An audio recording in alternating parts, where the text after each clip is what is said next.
And I think we're at our final team. We are at our final team. West Ham. We're going to have some fun with West Ham. This is going to be pretty interesting. West Ham, I wrote a little thing at the start of the season calling West Shambles. It angered a few West Ham fans, but Good. I think I've been proven right. I actually thought it was like, when I read it, I was like, this is a bit harsh, but it's more like predictive, more like a premonition, really. Clairvoyant Dave. Clairvoyant Dave. Yeah. We'll have to work on the nickname. We'll work on the nickname. But yeah, they're an absolute joke. I mean, so they had a really good season last year where they finished in the top half. Yeah.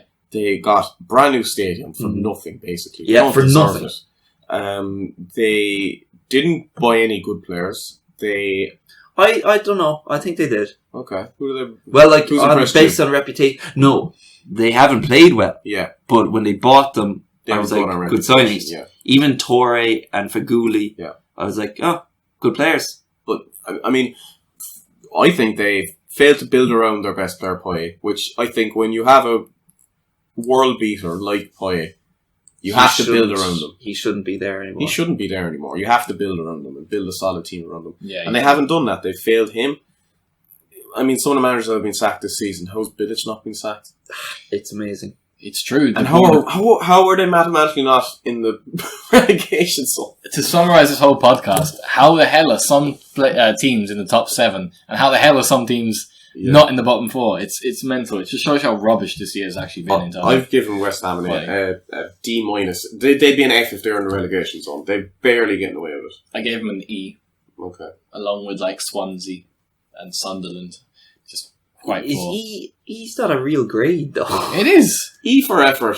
Okay. What, so you go D, F? DF? Yeah. There's no E? No, in Ireland there isn't. Well, we're not in Ireland. So where do you think it's gone wrong for West Ham, Kerr? Look, I'm going to actually compare this team, West Ham, to Leicester.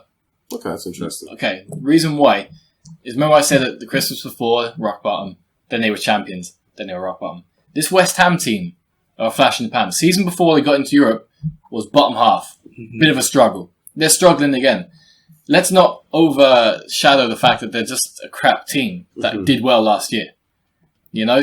The whole thing about this stadium, yeah, they're calling it a curse and stuff, but they weren't that good at Upton Park either.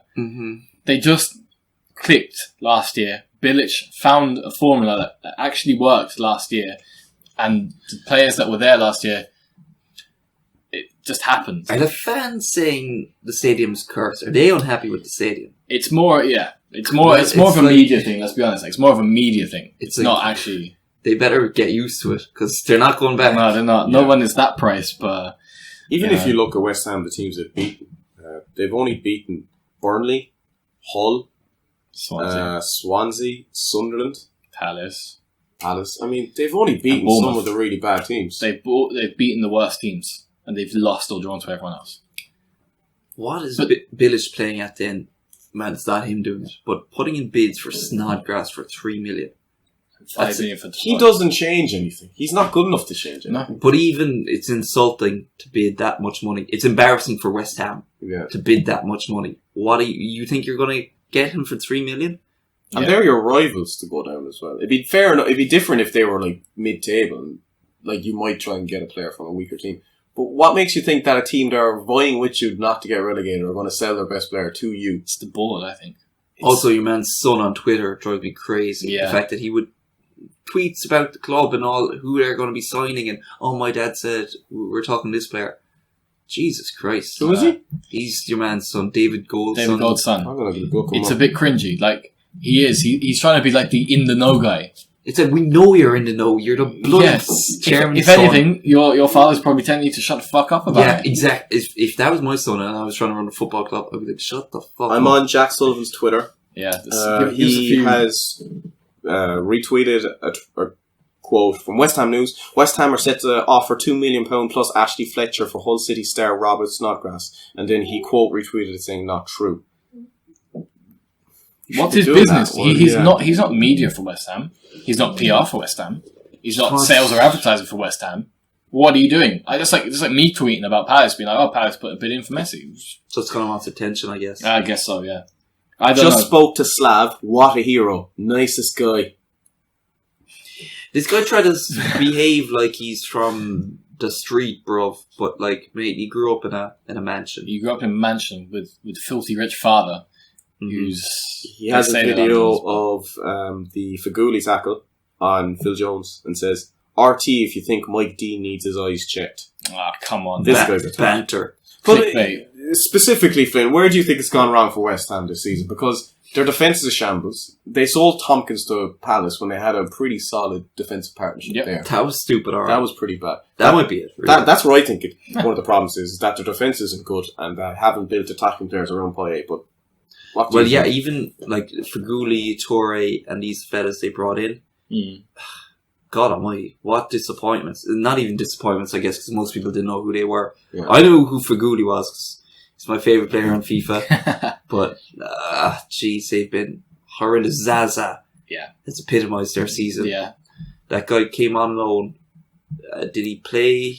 Was it like... If he plays 2 more games, they have to buy him. No, he's gone. He's gone to Valencia. Oh, yeah, that's but I mean, that was the thing. Like, yeah, and they just benched him. And they were like, he's such a disaster, we can't even play this guy. Andre Ayew? What do we think about that? I forgot all about it. £20 million for him and he's done 20 million. What like, tell me sense of that. Like, look, explain that. I can understand why you would sign him, but... Yeah, look, he has shown in the past he's a good player. 20 million for him, it's a bit much, and he has really done nothing. But it's like, across the board, no one's done anything. No. So it's not just like, oh, you got unlucky. It's like, it's a bit more than luck to this. Yeah. And even just looking at some of their stats this season, Mikel Antonio is their top scorer with 8. And he's not a goal scorer. No. The goals he scores are basically just, he's trying, unlike a lot of players. Yeah. Trying to leave West Ham, probably. Payet still has the most assists with 6, and people are saying he's playing rubbish. Not true. Andy Carroll, I mean, discuss. I feel bad for Big Andy, because for some strange reason, whenever I watch West Ham, he seems to be standing up by the wing. Now, I don't know if he's told to do that. He runs down they seem to play balls down the channels for him. That's not what you do with Big Andy. You just lump it up to him. You don't want him moving. You want him staying in one place and one place only. This is the first time in about 5 years he's been fit for more than 4 games. And you're not even using him right. When you think it's about time to be like, maybe we should try something different because it's not working for us. Let's just lump it up to Big Andy, and they're not doing it. That's it. I can't remember what game it was. Was it against United where they dropped him? Just didn't play him? Just didn't play him. Why? If anything, that's the game that you play a target man for, where you're like, we are only going to have a few chances. Let's make them count. I think Benteke's overtaken him as the best target man in the league, but he is still one of the best target men in the league. Giroud is the best player in the league. Just best player. but you know what I mean. You're not playing to his strengths, and he's your star striker, really. Do you think people will look back at the price tag, 35 million, the way we look back at Kevin Phillips there the other day, and we're like, wow, that's crazy. They definitely will. They're going to look back and be like, what the fuck? Who the hell is this guy? We're just. I was thinking the other day, we're just around the corner from getting like the first £100 million signing too, aren't we? No, definitely. I mean, 89 now, but yeah, he was 105 million euros, but 89 million pounds. Yeah, to get to pounds, we're very, very close. Sure, United should probably break it next summer. Probably Griezmann or someone. But who would? Yeah, I think it's Bale. I think if anyone buys Bale, he's 100 million. Yeah, imagine that. Gareth Bale ended up like costing a total like £250 million. Yeah, it's pretty crazy. And somewhere along the line, like someone like God, who was it? Southampton are going to have a cut of that again. Do you remember they got the cut from? They still get that. They might do. Southampton getting a cut of $250 million for a left back that they didn't want. Yeah, that they didn't want. So yeah, West Ham are just a shambles. Do we think there's any fear of them going down? I mean, do you think Palace are going to go down? Do you think Watford are going to go down? I don't think Palace are going to go down now. Okay, I'm not saying all Palace are doomed. You think there's a chance of them going to? Do you think West Ham are going to go down? I think the other 3 teams are just so bad they're going to stay up by it's the war of attrition. It is like. Well, I think West Ham could fall apart really quick, especially if like. But they are, and they still have. Yeah, I know, but like it could turn to absolute, panic buttons. Mm-hmm. Maybe if they sack Bilic, but like who are they going to get then? Pardew? I mean, what? I could Gary see Monk. I could see Pardew going back to West Ham. He's a great half-season manager. He is. To go back to your question, no, I don't see them being relegated, which is a shame because they probably deserve to. Imagine playing in the big London stadium and being in the Championship. I know. Wouldn't that just be an absolute It's disaster? half full and they're in the Premier League. It would be a West Ham thing to do. They should never have got that stadium. It's absolutely appalling that ever happened. But I'm happy they got it and Spurs didn't. You really think so? Why? Because it's just a terrible stadium anyway, and I like Spurs, so I don't want to be playing in a bad stadium. But now Hart Lane is missing corners and stuff, so they're rebuilding it. But no, I think it should have just been left. Because there was talk about Olympic the closest Stadium. team. Yeah, play alternate friendlies there or something. I don't know. Jeez, you couldn't leave that thing there. That's an 80,000 seater stadium. You can't leave that empty. Cricket? Could you do anything with cricket with it? Yeah. You'd never get 80,000 in London for cricket. Cricket's a dying thing. That we are, like, cricket's only gets spectators for the Ashes, really, which is once every 2 or 3 years. It's hard to think of other sports you could put in there in England that are polo. 80,000 bowls, flares everywhere, and have the darts there. It's hard. It's move from the alley pally to the Olympic Stadium. But it is hard to think of other uses for it. It is, and that's why West Ham are playing in that stadium now. Like, there was all the talk as well, being like, by right, it should be the closest team. Leyton Orient, who average maybe 9,000. Imagine, it's nearly similar to what West Ham are getting now, anyway. So, I mean, Hull only got 6,000 yesterday. They're 25,000. Did you see Neil Warnock's comments actually? No, I didn't. Saying that the FA Cup is now obsolete. I agree 100%. Because in terms of in favour of what? Because he said he was surprised that 5,000 people turned up to Cardiff's game against Fulham today. It was on at 11:30 in the morning. That's one reason. Who wants to go to football? I know. I've never ever heard of morning football in anywhere other than Italy.